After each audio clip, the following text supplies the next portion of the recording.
The Penguin, Season 1. This will be a full spoiler review. I have a review on soundedbettermyhead.com. I don't think there's really any spoilers on there, at least nothing like major that I could think of. But if you want to read that first, that's cool. Or just skip this entirely, whatever, works for you. I am giving this season a 3.5 out of 5. I kind of flirted with giving it a 4 out of 5. I also gave Agatha All Along a 3.5 out of 5.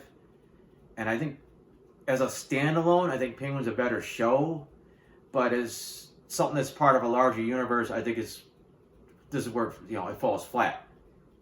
Because it's set up by the Batman, and it exists in that same universe as that Robert Pattinson Batman and Selena Kyle and all that stuff and the Riddler, and it barely takes advantage of that. Like there's a little bit in the first episode, and then just there's some after effects of what happened in the Batman, but it doesn't take advantage of being in that universe, and I think it's a not a big complete waste, but it's a kind of a waste to do it like that. You almost just better off just a standalone Penguin show at this point. Because other than that, just a lot of times it almost felt like you were watching some kind of like a Sopranos, and they just substituted like Batman character names instead. It just really felt like it was part of any really Batman universe, and the only thing it had going for it is that it is a spin-off of the Batman film. If any of that makes any sense. The basic plots, bare bones is. What we did get in the Batman, and obviously, I guess there'll just be some spoilers for the Batman. The whole criminal underworld is kind of thrown in a tizzy. Carmine Falcone, the head of the Falcone family, is killed. Sal Maroni is thrown in jail. So there's a little bit of a power vacuum when the show starts. I mean, granted, Alberto Falcone is chosen as the new leader of the Falcones, but it's kind of flimsy at best. And basically, the series is about the Penguin. Honestly, he tries to make a power grab. It looks like it's going to backfire pretty spectacularly, and it's just him spending the rest of the season trying to cover his ass and take more power. And it's an interesting dynamic. You would think it would kind of get a little old because it's constantly like, he's screwed. This backfired. There's no way out of this. And then somehow he just pulls something out of his ass, and he's able to not only get out of it but move forward. And the way it's done is always a little impressive because he's not the smartest guy. But he's really smart at reading people, and he's really good at just playing the game. Like he knows how this game is played, and he just doesn't care about what he has to do to get ahead. Lie, cheat, steal, kill, whatever it takes. He will do to get ahead. And he's completely remorseless. So it's interesting following a villain like this. Sometimes it reminds me a little bit like of a Breaking Bad, as how Walt got in later seasons. Except just Penguin's always been evil. Like he's a person. That you get into why he does the things he does, and he's definitely got feelings and all that. So you could kind of sympathize with him to some degree, but just. He's so remorseless about what he'll do. You start to hate him. So you hate him, but you admire his tenacity, and you kind of understand where he's coming from, but he's still a bad guy. So it's a really tricky line to try to not cross throughout the season. I think in the end, you're just kind of fuck this guy, basically. And balancing out, you got a lot of side characters. There's even a couple minor characters from the Batman, but they barely show up. You got no Gordon or no Batman, no Catwoman, none of the big ones. Victor is introduced pretty early on.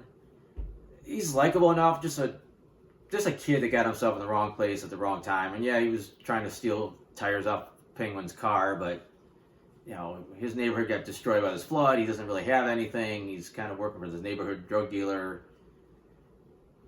But like I said, he's a good dude, and you get sucked into this life of crime, and it's I don't know. He didn't have the greatest arc. Because he starts off not really going into it, but he kind of felt like he had to because he felt like the Penguin basically owned him, kind of. And then it's just his change of heart to go all in felt a little bit rushed. And then there was this, he didn't have the payoff to it. Like, okay, he's in this life of crime now. He had to kill someone to survive. You know, he's all in. And then the Penguin kills him in the final episode. It's like, because he's like a emotional liability to him. And it's like, just kind of stopped the arc. Like, he didn't feel like he got to, like, just feel like he didn't progress anywhere. It's like, okay, he's innocent. He's kind of new to this thing. He's just kind of getting his feet wet to be like, you know, what it takes to be a criminal. And then it goes nowhere. Like, would he have gone on the redemption arc, or would he have gone like, you know, the Penguin route and became evil? Like, you don't never find out what his ultimate, you know, fate would have been. But the thing that really saves the show character-wise is Sophia Falcone. She kind of steals the spotlight a lot from the Penguin. Like, her stories. First of all, it's weird because she's introduced. She's as a nut job. She just got to Arkham. She's supposedly the serial killer. Like, everyone's afraid of her.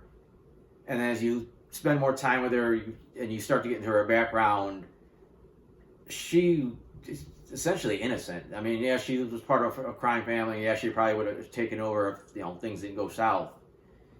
But she's not really that bad of a person, per se.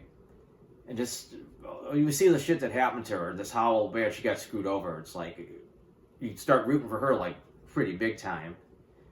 I think the only problem is, and she had a turning point where it's like, she finally eliminated all the competition. She took over her father's crime family, even changed the name, got her own crew together, and that really went nowhere. It's like, or there, I know she, basically it was her trying to get vengeance on the Penguin most of the rest of the season, and she started getting more and more obsessed with that, a little more over the top and more cartoony, and just, her end goal just became taking out the Penguin, and it's like, you just didn't care anymore. They were both battling to see who controls Gotham. I think that would have been more interesting, but she's more like, you know what, I just want to kill the Penguin. Everybody could have this shit, and I'm just going to leave the country or leave town or whatever she was going to do. I thought that was kind of took the steam out of her story, because a lot of what made the season work was just the interplay between her and Penguin. Like, first she didn't know that he killed her brother, so it was him trying to stay one step ahead of that fact. And then on top of that, doubling back and trying to work with her to, you know, take over the crime in Gotham. And then when she found out, again, it's like she had a little bit better resources than him. So it's like every time he had a plan to like move ahead, she would throw a monkey wrench in it. Or you look at, he was like, you know, shit out of luck, and then he would just pull something out at the last minute and somehow get over again. It was interesting back and forth, and I thought just kind of they had that to the end. But when you didn't care about her goals anymore, it was just, I got to kill the Penguin. And they already announced that he was supposed to be in the next Batman movie, so it's like, okay, he's not going to die in his own show, so she's got to come out, you know, as a loser. Thankfully, they did keep her alive, but I don't know how big of a deal she would be going forward. Like, I can't see a Batman movie, because there is a sequel to Batman, going back and focusing on, you know, Sophia. She could be a part of it, maybe. But then you got to balance between the Penguin and whatever new bad guy you got, and you have to either catch people up on the Penguin TV series or hope that they saw it for it to make sense. So I don't think her going forward is going to be like a big role. Like I said, overall the acting's pretty good. You know, Colin Farrell does a great job. He does have to act under all that makeup, but they show enough of his face that his acting comes through. The actress plays Sophia's really good in it. Playing that kind of crazy, but you know, it's just still like, you know, there's always something scary about her, especially in the earlier episodes, because like you don't know how she's gonna act, you know, in certain situations. And they kept saying this show was supposed to set up the next Batman movie, and I didn't see anything that made me say, oh, this is where Batman's going. It's just Batman let all this shit go down, all these, you know, mafia crime wars, and shit's getting blown up, and people are getting massacred, and he never bothers to show up and check on any of it that we know of. Maybe we'll see that he was looking into it in the next movie, but for the most part, it's like, yeah, he can't be bothered with any of this nonsense gang war stuff and, you know, drug pushing. I think that's about all I'm going to say for the show. Like I said, overall, I enjoyed each episode. It wasn't like every week I couldn't wait to watch them. I was like, oh, Penguin's on. And then every episode was, was really tense. It's really a lot of dense material. They pack a lot into an hour. And afterwards, you're like, wow, that was good. But just, it just needed that connection back to the Batman, universe. But other than that, let me zip through some notes here, see if I got anything that's worth mentioning that I didn't, already mention. First episode, small thing.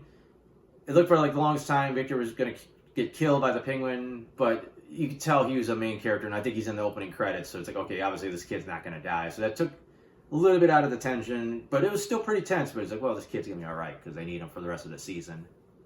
And then there's a little corny bit at the end where there's playing some goofy song on the radio, and then the school bus like hits a guy and kills him.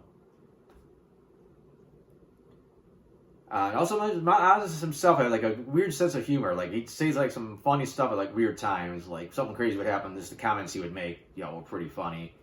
So I think that kind of helped him make it a little bit more endearing than, even though he was such a villain. I kind of liked Oz and Sophia being on the same team and seeing them play to each other's strengths. Yeah, we only really got it for like part of an episode, and then she found out that he could, he's the one that killed her brother. So that went south pretty quickly. So I wish we would have got more of that. Arkham was fine. I was hoping we see some. It would have been nice if we'd seen some like more villains there, but the best we got was Magpie, and she ends up getting killed. But that was a pretty brutal 10 years in Arkham. They never even explained how they did finally get her out. I'm assuming because her dad was no longer alive, to kind of keep making sure she stayed there. That was the final straw. Then they took another big jump where Oz suddenly had this like awesome drug like cartel going with his new drug, and he's all over the city. It was a big build since season 1. Like season 1, the big deal was supposed to be this. Well, episode 1 was supposed to be this big thing, this new drug, which is fine. And then it's like, really after like this episode, it's like, never mind. It's all going to shit and gonna get blown up. So none of this really mattered too much. It just, put Oz temporarily in like a good position, and like set him some alliances for later. But that whole thing went like pretty much nowhere. Same thing, like I said, Sophia had this big moment where she puts together this new crime family, and she's like, all right, now I'm ruling out them. And then she just didn't. She didn't really use them, and she's like, yeah, I'm bailing. I thought that was a pretty good scene with Eve, the escort, and Sophia. A ton of tension. And again, with Sophia's character, it's like, you don't know if she's going to let this girl live or die. So it worked on both levels. Like, I could see her letting her go. I could see her killing her. So I thought that was a nice little balance. I thought that was going to come to play at the end because Eve basically sold out the Penguin. And I thought the final episode, he's going to, oh, by the way, I found out you were the one that sold me out. And I thought he was going to kill her. Instead, he just used her for a stand-in for his mother. Skipping ahead in the finale, we did get to see basically almost a full-on Penguin with the tuxedo. And he had the top hat even though he didn't wear it. But in the bow tie, for like, that was the closest we looked to ever seeing him say, hey, that's a Penguin from the comics. I think one of the points you kind of turn on Oz is late in the season when you find out that he basically let his brothers die. Like, it was right on the verge of like murder because he locked him in there and he knew that they were going to die, and he let them because he knew that means that he has his mom alter himself.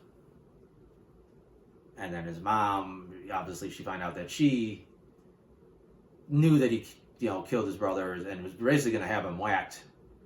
And then he basically conned his way into like staying alive. Like, I'll give you everything you ever wanted. And she kind of rolled with it, and she just pretty much hated him, the rest of her life. I was weird because I wanted to see Sophia live, and I was happy when Oz let her live and they just called the cops on her. But then I realized that she'd probably end up going back to Arkham, and I was like, that's probably worse than death for her. But I don't know. Other than that, like I said, I got the non-spoiler version of this review. I have some other reviews on there, TV shows, movies, even a couple video games. I have comic strips that I do. Those are all at soundofbettermyhead.com. If you want to check any of that out, that's awesome. Other than that, thanks for watching.